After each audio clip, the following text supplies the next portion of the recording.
Hi, everyone, and welcome to God's Plan, Your Part, a podcast where our goal is to read the entire Bible in a year, seeking to understand God's plan of redemption while discovering daily and practically your part in it.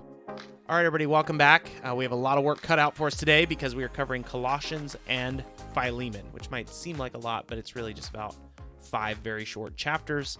But there is some interesting topics to cover. One of them is how Paul was instructing families to interact with each other. One of them is actually like a slavery issue, a bond-servant issue in the church in Colossae.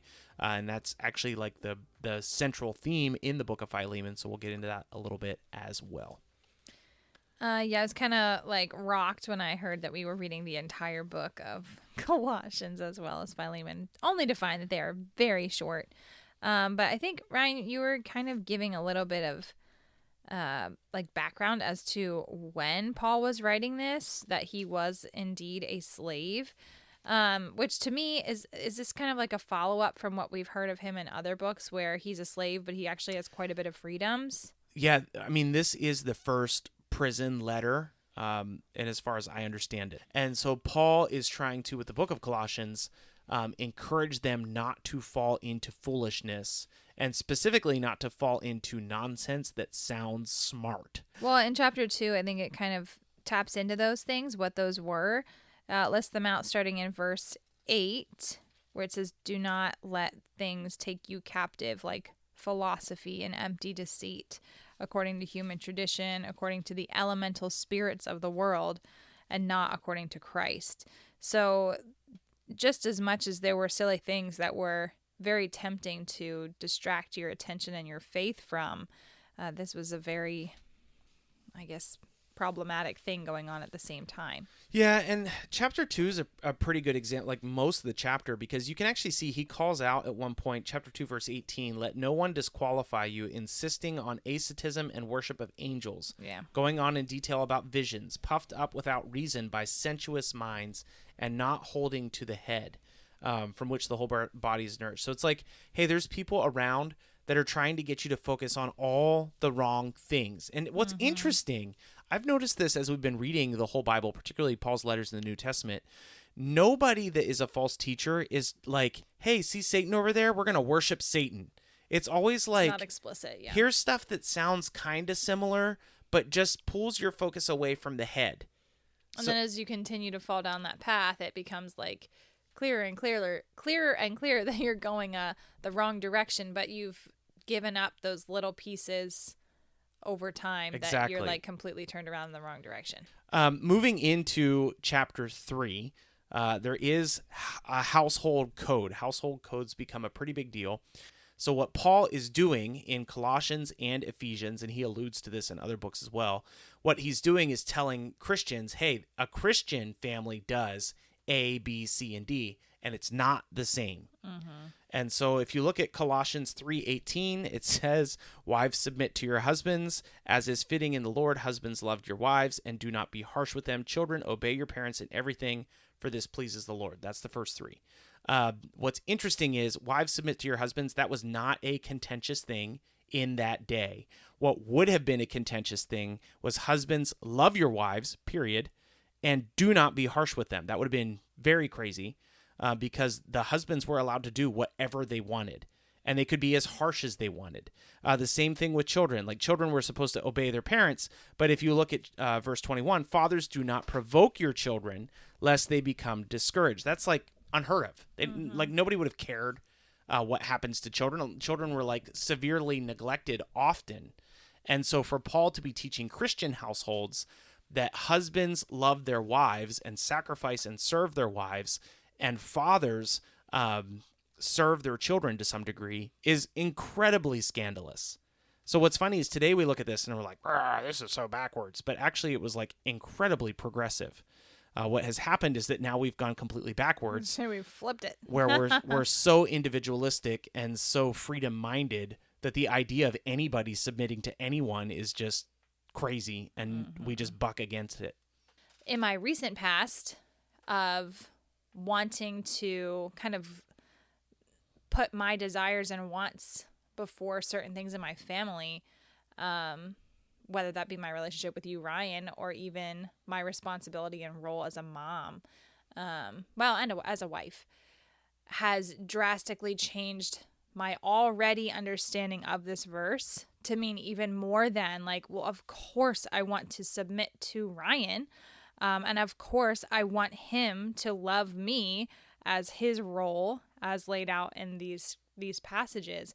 And I think it's easy when we put ourselves in roles that we don't necessarily are not, what's the word? Like, we don't belong in.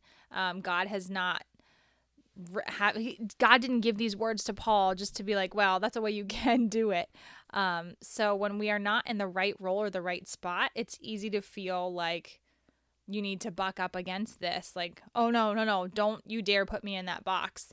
But understanding the role and the vital responsibility that you have as such, I think changes a lot of your understanding of it. I have a pretty firm belief that men are the leaders of their households, and they actually have a much higher responsibility, not a lower one. You'll hear about how like this leads to abuse, or this leads to women feeling restricted. Like if your wife feels that way, you're missing the point, and you're missing the bar.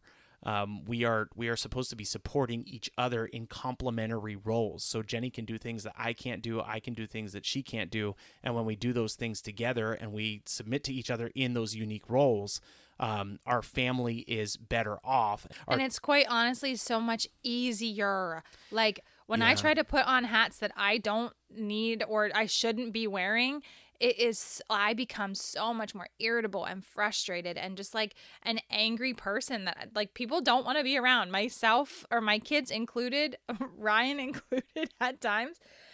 So it's interesting how, although we try to switch the roles sometimes or try to have both of us like on equal, I don't even know what, equal positionings or however you want to say it, it feels like very tense and out of line of what God intended in the first place. So I'd love to, if you have a different opinion on that, leave us a comment if you're listening on YouTube. If you want to just reach out to us via email, I'd love to hear what you guys think as our listeners. Maybe you see this a little bit different way. Just let us know. We'll have a conversation about it. The next thing to tackle is no small thing, because the final part of this household code it starts in chapter 4, verse 1. Masters, treat your bondservants justly and fairly, knowing that you also have a master in heaven. So the idea here is that there is some level of authority over individuals. I think some translations actually use the language slaves and masters. And this oftentimes gets people's attention. And when you consider the fact that Philemon is a letter that is written considering Onesimus, who is a bondservant, and Paul is returning him to his master, this is not like an empty argument. This is an argument that Paul's making that affects real people. So sometimes the scandal here is that this passage has been used to unjustly and unfairly treat people. This is a passage that has been used to keep slaves in line in a time where we were practicing chattel slavery, where people were abused, people were mistreated, people were owned outright. And so we have a bad taste in our mouths about this verse, and it causes people to question a lot of times, like, wait a minute, God says slavery is fine? And you do have to dig into this a little bit to understand what's going on. First of all, God does not say slavery is fine. In fact, the Old Testament is full of situations where God outright prohibits taking people as slaves or owning people as slaves.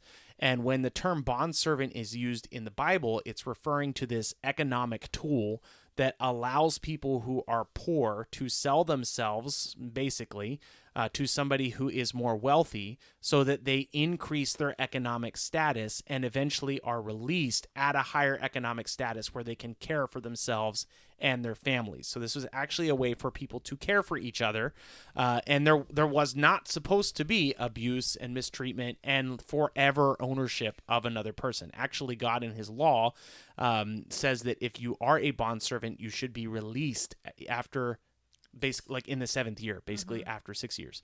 So it's not the same thing. Just to be direct, it's not the same thing. And so one of the interesting things that happens, to address the fact that we did read Philemon, Onesimus ran away from his master, and Onesimus meets Paul in Rome and becomes a Christian.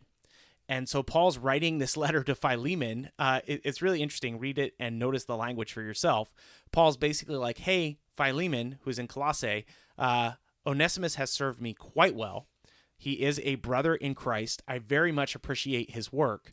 I could command you to do something, but I won't. I'll suggest that you do something. Receive him well and treat him well so that he can continue to serve you well. This is not a passage, Colossians or Philemon, that says slavery is okay. You should definitely go out and buy and sell people and own people and mistreat people and treat them as your slaves. This is a passage that is encouraging people who are serving someone to serve them well, and people who are masters over someone to serve them well. So you think about your boss, you think about the fact that you're an employee, you should work as for Christ and not for man. It's also called out in Colossians. So this is not classical American slavery, which we are 100% against, and the Bible is 100% against. And anybody that uses the Bible to say that it is not a bad thing is lying and is actually practicing like very, very poor hermeneutics. So as far as your part, I noticed a lot of times as we read over Colossians, it calls out thankfulness a lot. And we didn't get a chance to talk about that much because we've gone way over time. But Colossians is... We covered 2 whole books today. That's so. true. Colossians is full of encouragement to be thankful, to be grateful to the Lord, and to work hard for the Lord because of what he's done for you. So I encourage you today. I know a lot of you guys listen to this in the morning as you're headed out to work, as you're getting started with your day. Maybe you're at home with your kids or something like that. Be grateful for what the Lord has blessed you with, and honor the Lord with whatever it is you're getting ready to do, with what you do. Thanks so much for listening to God's Plan, Your Part. If anything stuck out to you, if you have any questions, or if you'd like to receive a Bible, you can email us at godsplанyourpart@gmail.com. Also, if you're enjoying the podcast, please consider supporting us through the link in our description. We love that you're on this journey with us, and we hope you have a great day. See you tomorrow.